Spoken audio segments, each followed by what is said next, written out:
Thank you for taking time to listen to my short story, Changing Times. The story is part of a collection of short stories which can be found in my books Razor's Edge, 8 Tales of Horror and Suspense, and Razor's Edge 2, 8 More Tales of Horror and Suspense. You can see these books and more by clicking on the link below. They are also available through most online outlets, or feel free to ask your local bookstore to order them for you through the book wholesaler Ingram. Before we get started, I need to get through some boring stuff. So boring, in fact, I'm going to defer to my local robot to read it for me. Copyright 2023, Mark A. Daniel. All rights reserved. The characters and events portrayed in this book are fictitious. Any similarities to real persons, living or dead, is coincidental and not intended by the author. No part of this book may be reproduced, or stored in a retrieval system, or transmitted in any form or by any means, electronic, mechanical, photocopying, recording, or otherwise, without express written permission of the author. Author's note. All of these stories are set in the late 80s. The victims, or heroes, can't be rescued by a cell phone call, a text, or a post on social media. Enjoy. Changing Times. It happened first on a cold November morning. There's one over there. Shh, I see him. William Jensen raised his .223 and sighted in on the buck, which stood in a clearing just under 100 yards away. It was a good-sized one, with a rack just made for hanging over the mantel. He held his breath, a habit he hadn't ever been able to break, and squeezed slowly on the trigger. The unsuspecting buck caught wind of the two men and moved suddenly as the gun kicked back against Will's right shoulder. Don Walton had sighted in case Will did miss, but the buck was into the nearby brush before Don could fire. "I can't believe the luck," Will exclaimed. This was the second buck to get away from him on this trip. Don prodded his buddy gently. "I thought I remembered you saying luck has very little to do with it, but that must have been someone else." "Must have been, bonehead." Will had said just that at the end of the last hunting season when he had come away with a dandy of a 6-point he had shot on the third day. But that had been last year. The pickings seemed mighty slim this year. "Let's move. I think we can find a better clearing than this." "At least maybe we can find one where the deer will stand still longer for you, eh?" Don only chided because it was part of the custom. It wouldn't have been a real hunting trip without it. Don and Will moved on through the densely forested hillside in search of a small hill which overlooked a good clearing, preferably with water which might look attractive to a thirsty deer, or hopefully herd of deer. They walked for the better part of an hour looking for the spot that might bring them to the kill. The woods here were wild. There were no neat paths or manicured trails, just underbrush and fallen trees. One of these trees now separated the two hunters from what looked like the perfect spot. It was a large tree, and the path around it was blocked by blackberry bushes, which threatened to tear them in several places if they tried to go through them. So they were forced to climb over the fallen tree. Don went first. He climbed to the top of the big log by placing his left foot on a large knot which protruded from the side as if made for the purpose. The air was heavy with mist, and this made the climb a slick one. When Don got to the top, Will handed the rifles to him one at a time. Will was very careful about his gun. He never kept it loaded around the house, and he always carried it pointing away from any person. Whenever he handed it to someone, he handed it stock first with the barrel pointed behind him, and the safety was always on when he was walking with it, except for this time. Will was careful, but he was also forgetful. Will was forced to reach upward with the butt of the gun so that Don could reach out to grab hold. When Don slipped on the wet log as he grabbed onto the upper stock of the gun, it went off, firing squarely into Will's chest. Will let out a stifled ugh as he fell back to the ground. Don dropped the rifle and jumped down off the log. He could see the blood beginning to soak through the front of Will's hunting jacket. Oh, God, Don said as he tried to keep from panicking. He reached out and felt the chest of his wounded partner. There was a heartbeat. Will wasn't dead. Don removed the jacket Will was wearing and tied it around Will's chest to slow the bleeding. Will was bleeding out front and back since the bullet had gone clean through. A .223 bullet was a small one, only 0.03 of an inch bigger in diameter than an ordinary .22 slug, but with a lot more power behind it. This could be the saving grace, Don thought to himself, since the bullet might have missed any vital organs and hadn't left quite the hole through Will's body as Don's .30-30 would have. Don laid Will onto his back and took off on a jog back to his truck, which was about 2 miles through the woods. He took the path which seemed the clearest, envisioning the route he would have to take back to find his friend as he ran. Don reached his truck in 30 minutes. He climbed up into the cab and turned on the engine, trying his best to keep sane while his friend lay bleeding to death on the hillside. He started up the engine and put the truck in gear. Don drove off the dirt road which had led him and Will to this spot and tore through the woods. He mashed through the underbrush and snapped in half the yearling trees which stood in his way. He watched as the recently familiarized surroundings sped by him as he pounded rocks and put dents in every fender of the truck on the trees that were too large to bend. Finally, after what seemed a very long time, he could see the log he was looking for. Don slid the truck sideways and came to a stop against a big fir tree about a yard in front of the log. He jumped out of the pickup and ran to where Will should have been, but Will was gone. Don looked around the immediate area, but there were no signs of his wounded companion. There were no signs of any struggle. In fact, there were no signs at all. Don found his own gun lying on the ground where he had dropped it, but Will's gun was missing. Nothing was making sense. Don was confused and disoriented. He stood in a soft silence which seemed to deny that any life-robbing event had even occurred. After spending about 20 minutes searching the area, Don climbed back into the pickup and headed towards the nearest police station, which was 20 miles away in Fort Collins. He then spent almost an hour in the police station going repeatedly over the situation, giving Will's description to a heavy trooper who had a quite patronizing nod. The police had originally addressed the situation with genuine concern, then with an almost annoying attention to detail. They seemed to be sitting and asking irrelevant questions while his friend lay dying somewhere in the Colorado hills. Don was assured that efforts were well underway to locate his partner, and he was eventually told to just go home and leave everything to the authorities. So he did. Don drove back to his home in Littleton, just outside of Denver. He saw that his wife was gone and figured that she was probably trying her best to provide some comfort to Betty Jensen in light of the tragedy. Don decided that perhaps he too should make an appearance and answer any questions that he could for Betty. She deserved that. Don drove the 2 miles to Highland Ranch to Will's home. As he pulled around the corner, the house came into view, but it was different. All of the landscaping which Will had undertaken the previous spring was replaced by a gaudy arrangement of shrub bushes. The house was also still the drab gray that it had been before Will had painted it yellow a year and a half back. Those were the most obvious incongruities. There were countless details which were also out of sync. Don pulled into the driveway, which should have been familiar. The car which he pulled up next to was one he didn't recognize. He got out of his pickup and walked slowly to the front door. He looked back toward the street to make sure that he was, in fact, at the correct house. Across the street was Bob Simon's big boat and BMW. That was right. Whatever had happened to Will's house in the last 36 hours had not happened to Bob's. Don walked to the door and rang the doorbell. After a few moments, an elderly lady with a tired, sad face opened the door. She regarded Don carefully, noting that he looked as if he had just walked out of the woods. "What can I do for you?" she asked in a kind enough voice. "Is Betty here?" Don replied, still swimming in the disorientation which had visited itself upon him. "I'm afraid the only Betty I know is back in Iowa," the lady responded. "Perhaps you have come to the wrong house." "You don't know Betty and Will Jensen?" Don asked. "I'm afraid I don't." The lady was beginning to show signs of impatience. "Sorry," Don replied. "Sorry to have bothered you." Don resigned this over without arguing. He was too afraid of making a total ass of himself. "Not at all." The old lady stared at Don for a moment, then closed the door. Don stood there on the outside, just looking at the wood of the gray door for a moment. Then he walked out to the mailbox. Perkins. This was the Perkins residence. Don looked around the area. Everything else was right. All of the other homes looked the same as they had when he had picked Will up for the hunting trip the previous morning. Only Will's house had changed. Don walked back to his pickup in a daze. During the drive back to his house, he turned all of the circumstances over in his mind.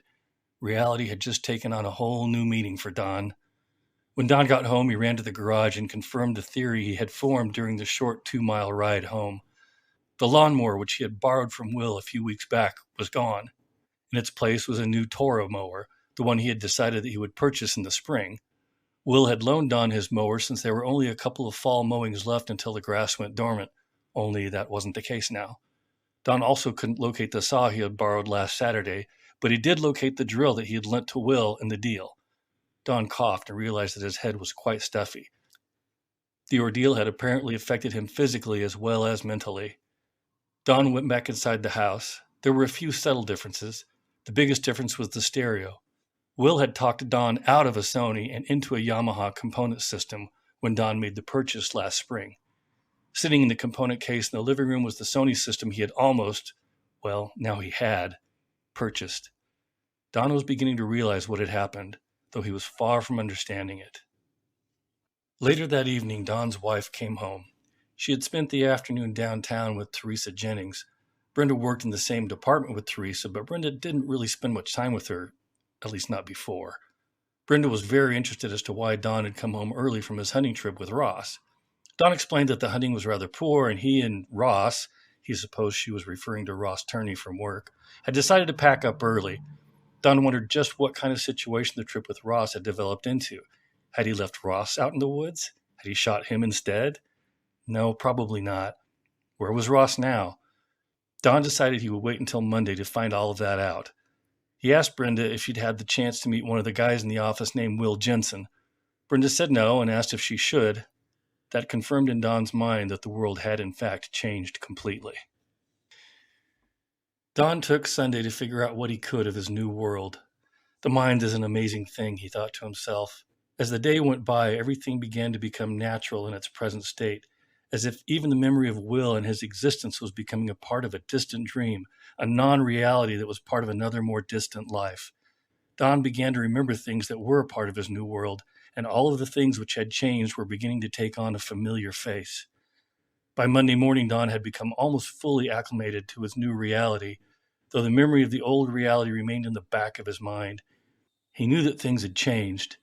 It was as if the present and future were a single line, but the past consisted of two realities, both of which only Don had full awareness. Don was not surprised to find a young guy sitting in what was once Will's office, and he knew that the young man, Roger, had actually been in that office for the past 2 years. He also recognized the staff that worked with Roger, though it was different by a couple of people than the one which Will had overseen, but they were all familiar faces. As he settled into the current reality, his mind adjusted to its corresponding past, pushing the alternate aside for dream material. Don saw Ross Turney in the lunchroom and apologized for having bugged out early due to the cold he had caught.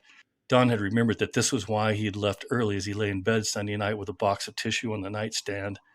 Ross had driven the separate vehicle and finished up the hunting trip 3 hours after Don had left with the bagging of a beautiful 4-point buck.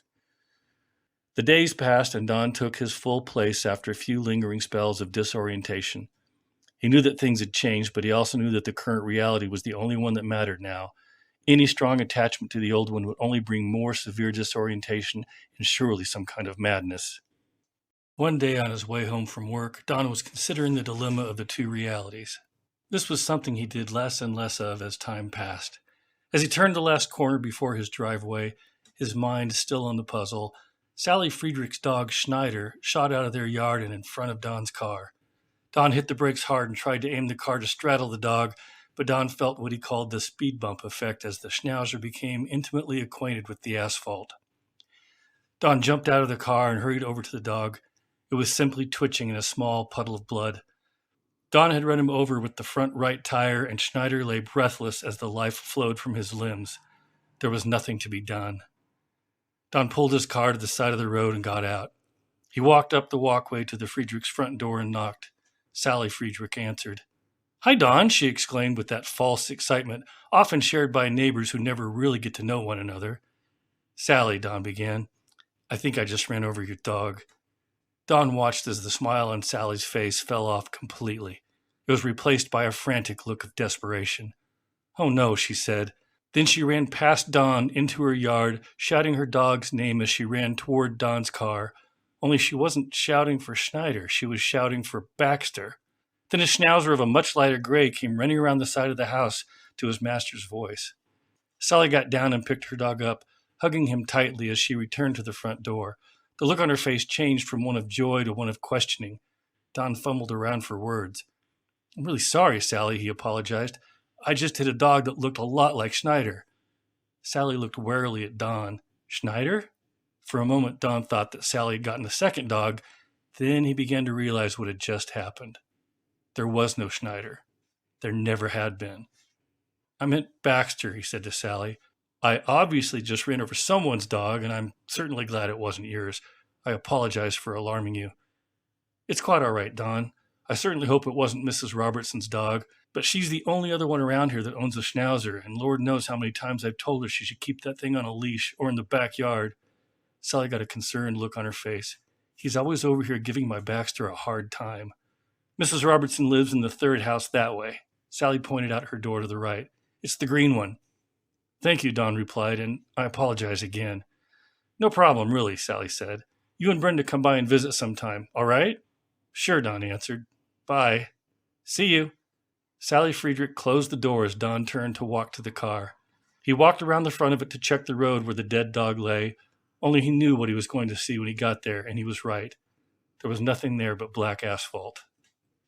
That night, Don lay awake in his bed, considering the significance of what had happened earlier in the day. Although he had what seemed to be full grasp of things as they were, he also had memory of the things as they had been. Originally, he'd considered the incident with the now non-existent Will to be a unique one, an incident which he eventually just accepted without trying to understand it. He'd written the incident off to one of cosmic or supernatural origin. He'd certainly considered it an isolated phenomenon, not something which was a new rule of reality. Apparently, there was more to it than that. Apparently, there was something much deeper going on here. An hour and a half later, Don was still awake. His mind had continued to race, considering the implications of what he was experiencing. There were some things he felt he had to know. For tonight, these things were going to keep him awake.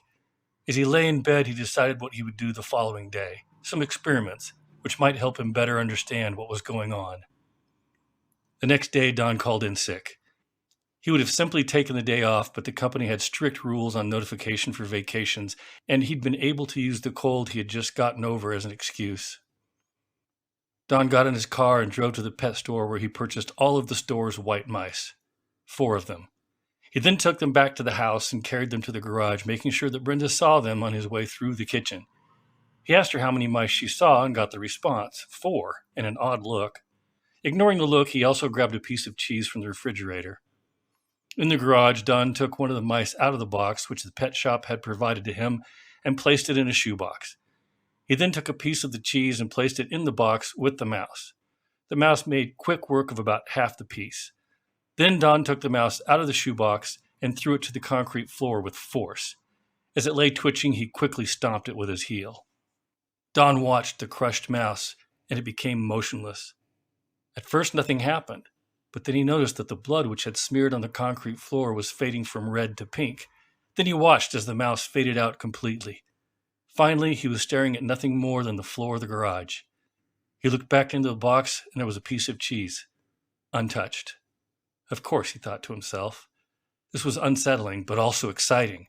Don looked back into the pet box and saw what he expected, 3 white mice. He pulled the receipt from Pet Village out of his pocket and saw his purchase identified as 3 white mice. Don stepped back into the house and went to Brenda in the living room. When he asked her to reconfirm how many mice he had just shown her, she gave him another strange look. Just tell me, all right? Don was more than impatient. Brenda looked hurt, but she gave him the right answer. 3, Don. You showed me 3 mice. Don conducted similar experiments with the remaining mice, with only one unexpected result. He found that no matter how death occurred, if it was due to any action on his part, the mouse's entire existence was erased. He wished that they had owned a cat so he could try feeding one of the mice to it, but all the evidence pointed to the same result. The mouse would still have been erased. Finally, Don killed the last mouse. The mouse lay lifeless on the floor for a few moments, then faded. Don looked back to the workbench and saw something he hadn't expected. The pet box had changed slightly, and when he looked inside, he saw 3 living white mice. He pulled the receipt out of his front pocket. It didn't say Pet Village as it had previously. It now said Pet Center. Then Don remembered, if that was the correct term, that when he'd gone to the Pet Village, they'd been all out of mice. Of course, since he had removed them all from existence, at which point he had gone to the Pet Center and purchased these 3. He looked at his watch and found that it was about an hour later than he'd expected, about the amount of time it must have taken him to find the second pet store. Don walked out the side door of the garage and released the mice into the backyard. He knew that they would probably end up nesting somewhere in his house, but he really wasn't up to dealing with the confusion that might accompany killing them. Don realized that he was aware of all of the different past realities, the ones he had created as he smashed each of the mice, only he hadn't really smashed them because they never existed. It was a little confusing, but he understood most of the implications. The present was a point in time as it always had been, but the past was now branched out in 5 counting Will, different paths. Actually, there were probably countless paths if you counted all of the bugs he'd stepped on or caught in the car radiator since this started. And when had this started? Was Will the first instance, or did it go back further than that? Don didn't know. That night, Don was able to sleep a little better, mostly because of the lack of sleep he'd experienced the night before. He'd spent the rest of the day doing things around the house alone while he thought about the way things were and the way they should be, or could be. He'd spent the afternoon thinking and planning. He fell asleep thinking about how good his plans were becoming. Don did go to work the next day. It was part of the plan.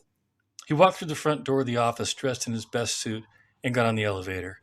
Instead of getting off on the 3rd floor where his office was, he got off on the 8th and walked to Walt Hamlin's office. Walt was his boss, the divisional vice president. Don stood outside the door looking at it before he went in. This should have been his office. Don had worked in the planning department for 8 years and done a fantastic job as measured against those who had done the job before him. He'd moved to that department after the previous divisional VP had noted his outstanding efforts in the marketing department.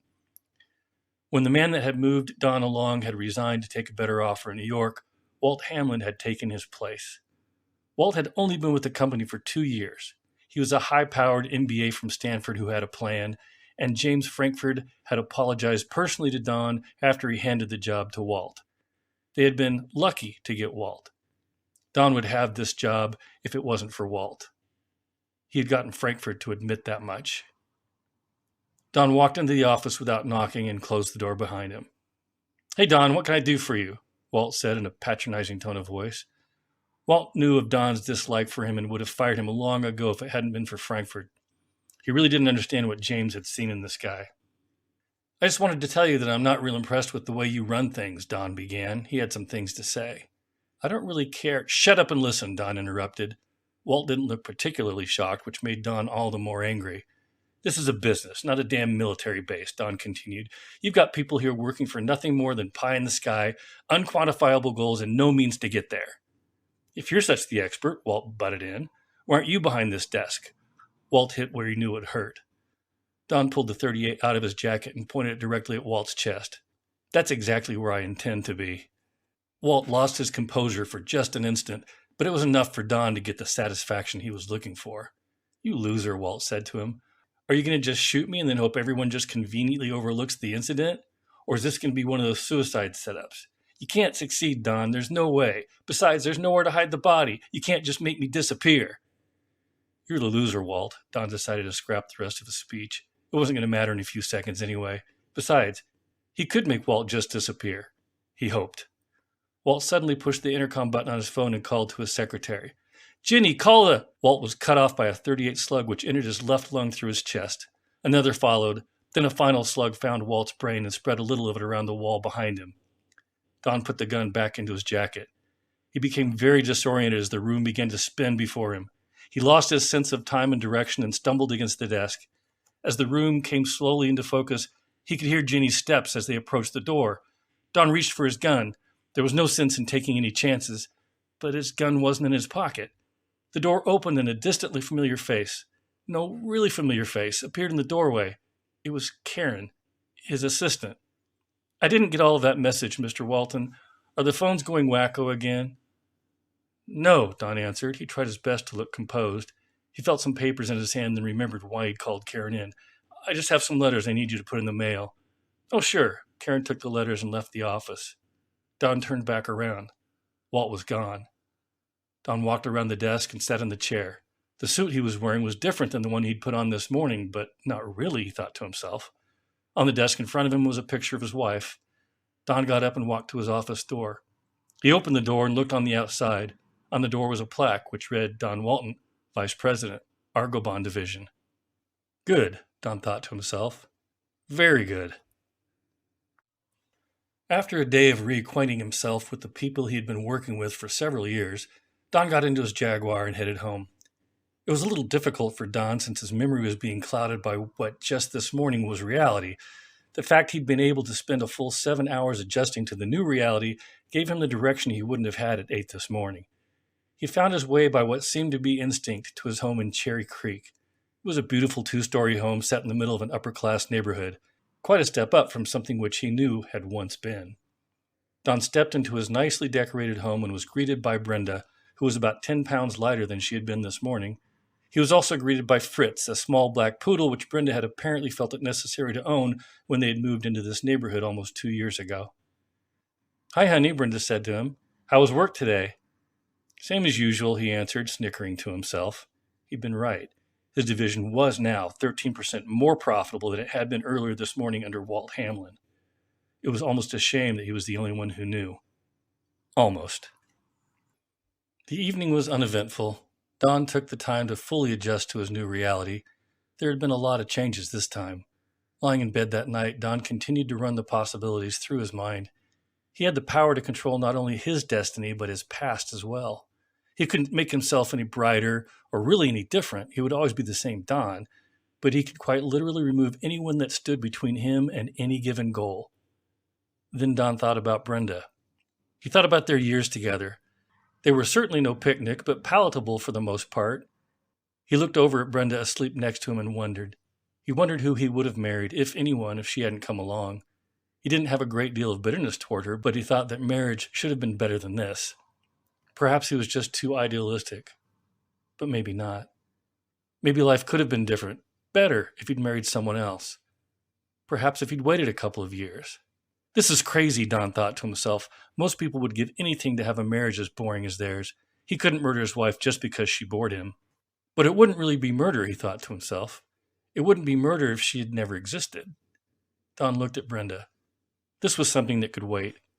Maybe he would have married someone who he didn't get along with. Maybe he would have put himself in a worse situation. Don rolled over and turned out his light. He figured this was something he probably shouldn't mess with, unless it became unbearable in the future.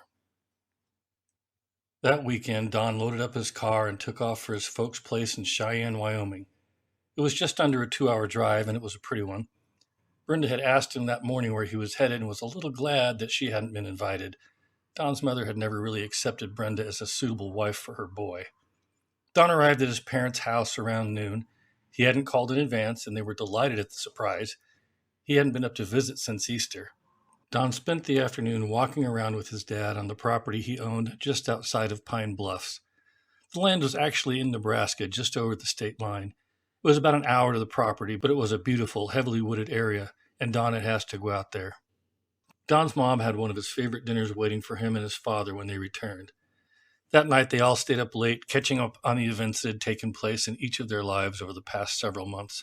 Only on one occasion did Don mention something which he later realized had been part of a different reality, but it was inconsequential. The next morning, Don got up before his parents. It was early, and he was still quite tired, but he'd come to Cheyenne for a reason. Don showered and shaved and put on his jacket. Before he left, he walked to the back part of the house, to a part where people rarely went, to a room which hadn't been entered for any purpose other than a dusting in over 2 years. It was his brother Todd's room. Todd had been 10 years younger than Don, but they had grown up close. Todd was 9 when Don had gone off to college, but Don had come back to work with his father each summer until he graduated. Todd had never shown much interest in college and had just hung around as all of his friends had grown up and left town. He'd moved away from home when he was 23 and married one of the girls he'd gone to school with since 3rd grade. They had both lived in town, and every 3rd Friday night of each month, Todd would spend the night at his parents' and spend the weekend helping his father around the house and property and taking his parents out to a movie or the rodeo. That went on for 4 years, then stopped suddenly when Todd was killed in a car accident. It was the story which Don had heard 100 times before and 100 since. Drunk driver crosses median, kills driver of other car, but walks away without a scratch. This particular drunk driver had been a local, Ben Simke. Cheyenne was a vindictive town, and Ben had done time. Don looked around the room. It was just as it had been that day 4 years ago when it was tidied up after Todd's stay for the last time. The dresser against the wall was the one they had shared as kids. A model ship which Todd had assembled in 7th grade sat in the middle of it. Todd had always been quite proud of that one.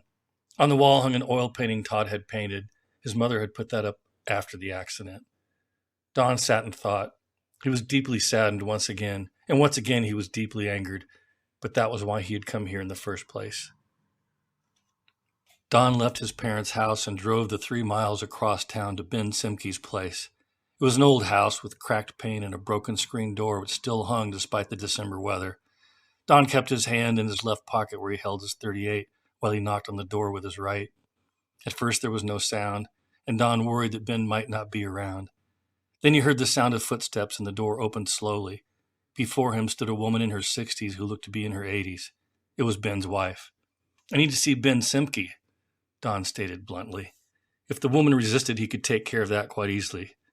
But she did not resist. She did, nevertheless, keep Don from entering the house by stating a simple fact. "Ben's no longer alive. Can I help you?" Don stood speechless. This had been completely unexpected. This was like hearing all over again that his brother had been killed by a worthless bum. Mrs. Simke mistook the look on Don's face for one of grief. "It was really quite sudden," she explained. "He just died in his sleep about 3 months ago. Doctor said it was a heart attack. Were you a friend of his?" Don lied to the woman. "Yes," he said, "I was really looking forward to seeing Ben this time. I'm very sorry." He was very sorry, that part was true. He turned around without speaking further to the woman. "Would you like to come in for some coffee?" she called after him. Don just kept walking. Don got in his car and sat at the wheel for a minute. A new grief pulled at his heart as he again lost his younger brother. He pulled out of the driveway and headed home. As he drove by a Texaco gas station, something caught his eye and he pulled in. 20 minutes later, he was at the door of another Cheyenne home. He knocked loudly. The door was opened by a woman who must have been 90 years old. She looked at Don with a blank stare. No smile of recognition came from either person. Don spoke first. "I'm sorry to bother you, but are you Ben Simke's mother?" "Yes," came the feeble response. Don pulled the gun out of his pocket and shot Mrs. Simke between the eyes. She'd been the only other Simke in the Cheyenne phone book. Don got back to his folks' place at a little after 8:30. When he walked in, he could smell breakfast cooking. "Where you been, son?" His mother's voice came from the kitchen. "Just out for a morning walk." Don walked past the kitchen and into the hallway. Then he went to the back part of the house and opened the bedroom door. The room was different. Only a little, but enough so that he knew. The musty smell was gone too. Don walked back to the kitchen and asked the question. "How's Todd been?" He was a little hesitant, even though his mind had already told him that it was a valid question. The transition between realities was a quick and effortless one to everyone except Don. "He's just fine," his mother answered. "He landed that job he'd interviewed for in Boise with that paper company. He's really trying to make himself a new life." "Great," Don responded. "A new life." How aptly put. Late that afternoon, Don took off for Denver. During the drive home, he once again thought about his newfound talent. That's how he'd finally come to think of it. It was a talent, and one no one would ever know about. He considered his plans for the coming week. There were 2 people at the office who had done nothing but hinder Don's development. One was from all of the realities, while the other one was only a product of the reality without Walt Hamlin. They could easily be taken care of. And there was the matter of the neighbor 2 houses down, the Spanish guy who'd been nothing but a pain in the ass since they'd moved to Cherry Creek. That could be taken care of too. Those were minor things. Don began to concentrate on a more distant past. He tried to think of those people he could have done much better without in his early years. He even briefly considered eliminating the 7 people who had gotten better GPAs than he in high school, thus making him the valedictorian, but he had brushed that one aside quickly. It would have been too much trouble to track down all 7 people, and the results might have been negligible. Besides, he was finding that the more sets of realities he dealt with, the more confusing the current one became. Time was a crucial element.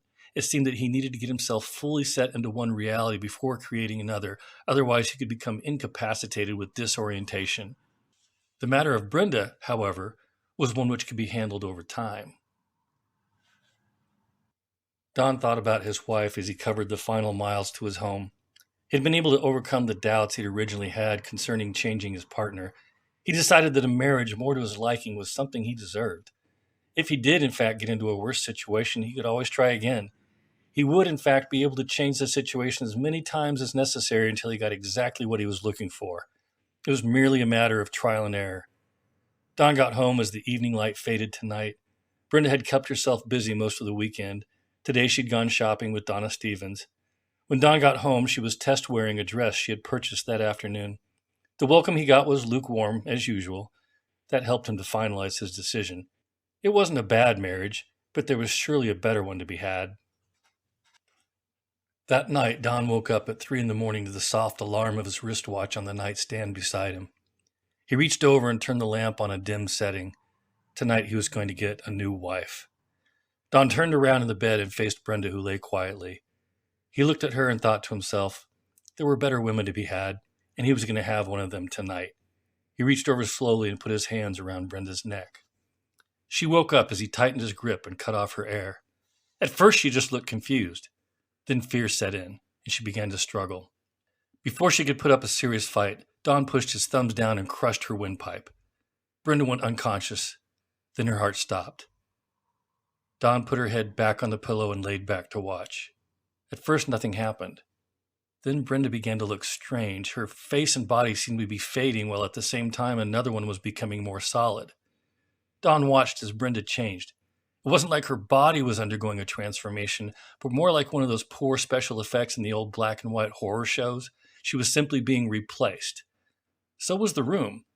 In a sense, Don was being replaced too. As he watched the body form, preliminary memories of his new world came to him. Moments later, he was looking at Mrs. Linda Walton. Don looked at his watch. It was the same day, and only 15 minutes had passed since the alarm had gone off. He sat and looked around the room. Apparently, Linda had quite a liking of the Civil War era, as their room looked like a set for a movie depicting that time. On Linda's dresser across the room was a picture of their only child. As the memories became clear, Don spotted trouble. It wasn't Linda. She was all right, though again not ideal. But the problem was their son, Sean. Sean was 16 years old and into just about everything that would put an older man in prison. Sean had, in fact, spent time in the juvenile hall for stealing a car.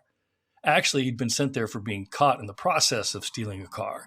He had stolen and sold 15 others before that time without having been caught. This activity was a quick and easy way for him to finance his drug habit. Sean had even come home one day with his head shaven and a tattoo of a snake crawling through his skull on his right arm. He claimed to have been inaugurated into the Masters of Doom street gang. It was a bad setup. Don could have just gotten rid of Sean, but Sean was out of state right now on a road trip he was taking with some friends. They had taken off from school a week early for Christmas break and wouldn't be back for almost a month. Don couldn't wait that long. This wouldn't do at all. Don turned back over. Here we go again, he thought to himself. He knew that doing this twice in one night was risky due to the disorientation, but he figured that the 4 hours he had left until wake-up time would give his mind the time it needed to become properly acquainted with the new reality that he ended up with. He wasn't willing to stay any longer in this reality in any case. As he put his hands around his new wife's neck, he thought to himself how easy it had become to kill. He wondered briefly if this was what he would be doing the rest of his life, making minor adjustments to reality by killing. He reassured himself again that it wasn't really murder. An adjustment was, in fact, a more realistic term. Besides, he figured he would probably spend just the next couple of months making the major adjustments, then settle down into the reality which suited him best. Then he might only find it necessary to make minor adjustments, say, once a year? Don tightened his grip quickly and firmly, crushing the windpipe immediately. Linda only awakened for an instant and let out a tight squeal before passing out. He was getting more efficient in his methods anyway, he thought to himself. Don watched as Linda faded out of the world and into the realm of non-existence. He watched as his new wife began to take shape. She was beautiful. The woman coming into form was certainly one of the most beautiful he'd ever seen. He stared at her solidifying form, waiting for the memories to come into his mind. He was sure that this was right. This was the marriage he deserved. The memories began to come in. Her name was Jeannie. They'd met his last year in college. They had gotten married after graduation and lived one long honeymoon. This was it. Then a loud ringing began in Don's ears. Electricity tore through his limbs as the force of the memories took shape. The room spun and faded, and Don could only see a swirling patch of colors. This was painful. Memories came in uneven blocks and seemed to tear their way into his mind. Don screamed out with all the force he could muster as the memories seemed to split his mind and the room faded to black. Jeannie Walton woke up to what had sounded like the agonizing screams of her husband. It wasn't the first time this had happened to her. That scream had haunted her on occasion ever since the first time she'd heard it. The first time Jeannie had heard that blood-curdling scream was 6 months ago. She and Dawn had been on the way back from visiting her parents in Albuquerque. It was late at night and the roads had been slick, too slick, and Dawn had been tired, too tired. Jeannie wondered again why she had been allowed to survive the accident when her husband had been taken from her. Perhaps she would never understand. She looked over at the clock. It was 3:45. Jeannie closed her eyes and a tear ran down her cheek. And it had been such a wonderful marriage, too. Thank you again for taking time to listen to my short story, Changing Times. I hope you enjoyed it. There are 7 more like it in Razor's Edge 2, and 8 stories in Razor's Edge 1, which can be found either online or in your local bookstore. Until next time, stay safe, and may your reality stay in one piece.